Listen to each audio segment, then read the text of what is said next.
Salut. Aujourd'hui, je vais parler des simulacres au sens Jean Baudrillard du terme et de la fétichisation de la marchandise au sens à la fois Jean Baudrillard du terme et au sens Karl Marxien du terme. En fait, ce dont je voulais te parler aujourd'hui, c'est concrètement la théorie de Jean Baudrillard qui est très simple. Vous avez plusieurs façons de créer des images et il y a des degrés d'abstraction ou d'éloignement de la réalité d'une image. Imaginons le premier stade d'une image, c'est-à-dire plus proche de la réalité mais qui commence à s'en éloigner. Vous prenez la photo d'un objet ou vous prenez la photo de quelqu'un. Vous prenez ma photo. Voilà. En termes de caractéristiques, de symbolique, de signes, euh, cette image qui n'évoque rien de plus que l'image de moi-même est ce qui semble a priori plus proche de la réalité. Avançons d'un stade vers l'éloignement et l'abstraction de la réalité et prenons cette fois-ci une image de famille, mais supposons que l'image a subi un traitement photographique entre-temps, c'est-à-dire par exemple, on a coupé l'arrière-plan et on a mis un arrière-plan plus joyeux, on a rajouté un petit peu des effets de montage, on a augmenté le contraste, on a mis des rubans sur l'image, peut-être pour Noël, un truc dans le style. Cette image représente toujours ma famille, mais il y a désormais tout un tas de signes, de symboliques qui indiquent des choses en plus, comme un espèce de bruit. C'est-à-dire, ah tiens, c'est festif, il y a des rubans, ah tiens, grâce à l'effet de contraste, on voit mieux les gens, ah tiens, toute la scène me donne l'impression que les gens sont peut-être plus heureux qu'ils le sont. Donc en gros, l'image n'est plus une représentation objective de la famille, elle s'approche plus non seulement d'une image idéalisée, mais en plus il y a des bruits parasites à côté, on ne sait pas trop ce que c'est. C'est-à-dire il y a un arrière-plan qui n'est pas conforme à la réalité, il y a des trucs un peu sur l'image, voilà. Avançons dans un stade d'éloignement de la réalité. Cette fois-ci, on ne parle plus de photographie, mais supposons que vous achetiez un service. Vous achetez un service sur Internet qui vous propose, qui propose à 4 IA, on va dire, de remplacer les membres de votre famille. Parce que vous ne savez pas gérer le deuil et vous avez concrètement besoin qu'il y ait des IA qui vous parlent. Et imaginons, voilà, le truc, le service propose d'entrer des informations, peut-être même envoyer des documents. Très orwellien ce que je dis, mais imaginez ça. Et hop, 4 IA sont créés. Avec la puissance des IA à l'avenir, je ne doute pas qu'elles soient capables de faire un truc qui ait l'air un petit peu humain. Et vous commencez à parler et ça a l'air assez fidèle à la représentation que vous aviez de votre père, de votre mère, de vos sœurs. Donc, degré d'abstraction de la réalité en plus. Dernier degré d'abstraction, moi, c'était un degré d'abstraction que j'aimais bien, c'est vous consommez ou alors vous êtes entièrement immergé dans un produit qui n'a plus rien à voir avec la réalité. Qu'est-ce qui n'a plus rien à voir avec la réalité? Par exemple, un jeu vidéo. En ce moment, je joue beaucoup à Shin Megami Tensei 5. Et en soi, rien que l'acte de jouer en étant pleinement immergé dans le jeu, c'est déjà en quelque sorte un simulacre. Mais imaginez avoir la possibilité à l'avenir d'être entièrement immergé dans le jeu grâce à la réalité virtuelle et peut-être avec d'autres technologies qui vont arriver à l'avenir, qui vont, je sais pas, qui feront un truc au niveau sensoriel, quoi, qui font que on a vraiment l'impression d'être dedans, tu vois. Bah, dernier stade du simulacre, à ce moment-là, vous êtes entouré et vous vivez même les signes, les signes qui sont totalement artificiels et manufacturés pour vous. Et on est donc dans un dernier degré d'abstraction. Et donc, où je veux en venir avec cette histoire de simulacre?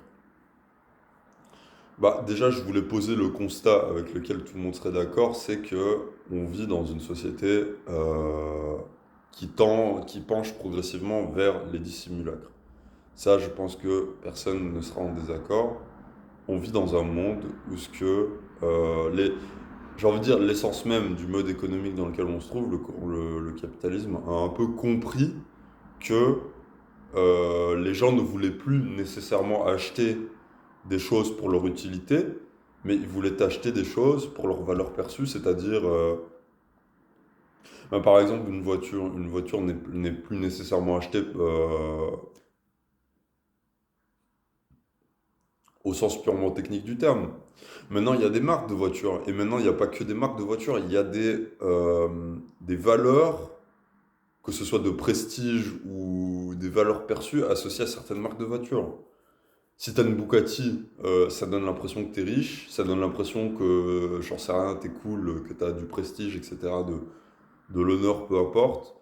Si t'as telle voiture, ça prouve peut-être que machin chose, j'en sais rien. Pour le coup, là, c'est vraiment pas mon domaine, je m'intéresse pas aux voitures, je suis désolé. Et, et donc,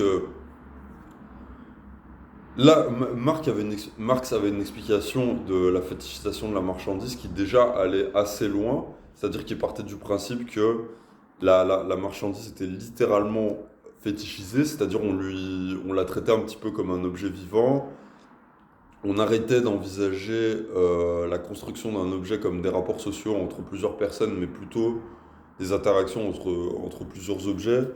On oubliait le fait qu'il y ait des ouvriers derrière la construction de l'objet, on assignait des valeurs derrière l'objet. Mais Baudrillard, il va plus loin et il avance le principe d'une économie de signes. C'est-à-dire qu'il part du principe que, euh, au-delà même de la valeur, il y a une dimension supplémentaire qui est la fétichisation du signe et des signes, qui sont engendrés, qui apparaissent en quelque sorte de manière presque miraculeuse par l'objet. C'est-à-dire que l'objet est une quantité astronomique de signes explicites, implicites, conscients et inconscients, et on sous-tend de nos jours à être attiré par un objet, un service ou quoi que ce soit, pour ces signes, pour l'économie de signes perçus que l'objet euh, pourrait nous donner. Pour parler un petit peu d'exemple, quand votre neveu qui allait à 7 ans ou peut-être 6 ans, il joue à Brainrot sur Roblox et qui veut les nouveaux Brainrot, je sais pas, il veut les nouveaux Brainrot rang secret ou rang épique là, vous savez sur le jeu sur Roblox là. Bah, les brainrot, qui ne sont déjà rien de plus que des abstractions sans doute générées par IA, c'est aussi une espèce d'économie de signes. C'est-à-dire, il y a plein de facteurs qui rentrent en jeu. Tu as le style du brainrot, tu as son rang, tu as aussi sa valeur, parce qu'il y a un système de valeurs dans le jeu. Donc il y a tout plein de trucs qui font que le gosse au-delà, parfois même au-delà même de l'aspect esthétique, parce que des fois ça va au-delà de la simple forme du truc. On parle en termes de valeur perçue, tu vois. Et du coup, le gamin, il va vouloir prendre le brainrot, parce qu'il aura l'impression que ce brainrot-là sera supérieur aux autres brainrot.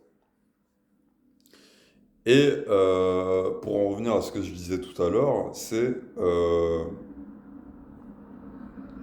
je pense que ces concepts-là en politique sont très importants à reprendre en main, sans pour autant rentrer dans de la zététique ou du complotisme, mais ils sont intéressants à manipuler et à s'en souvenir tout simplement de ce principe d'économie de signes et de fétichisation de la marchandise, autant du côté de Jean Baudrillard que du côté de Karl Marx.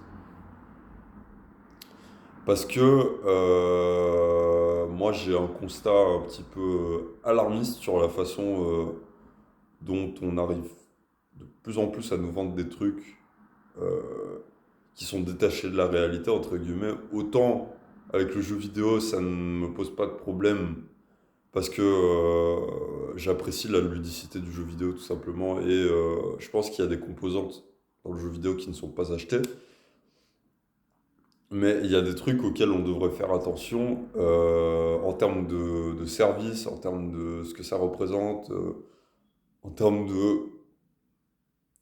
Quand, quand on achète ça, est-ce qu'on achète ça que pour le signe perçu, que pour l'abstraction du service, ou est-ce qu'il y a vraiment quelque chose de concret derrière, derrière cet objet? Parce que je sais pas si vous savez, même, mais par exemple, même le concept de propriété avec les jeux vidéo, ça devient de plus en plus compliqué. C'est-à-dire que si vous n'achetez pas un jeu vidéo en matériel, je veux dire, votre jeu vidéo, concrètement, c'est du vent. Si vous l'achetez sur Steam, les politiques de Steam permettent à tout moment de vaporiser votre compte et vous n'avez plus accès à votre propriété. Donc au final, même les jeux vidéo souffrent de ce problème-là, de telle sorte que si vous êtes sur des plateformes officielles, vous n'êtes même pas sûr que ce que vous achetez est permanent dans le temps. Donc voilà.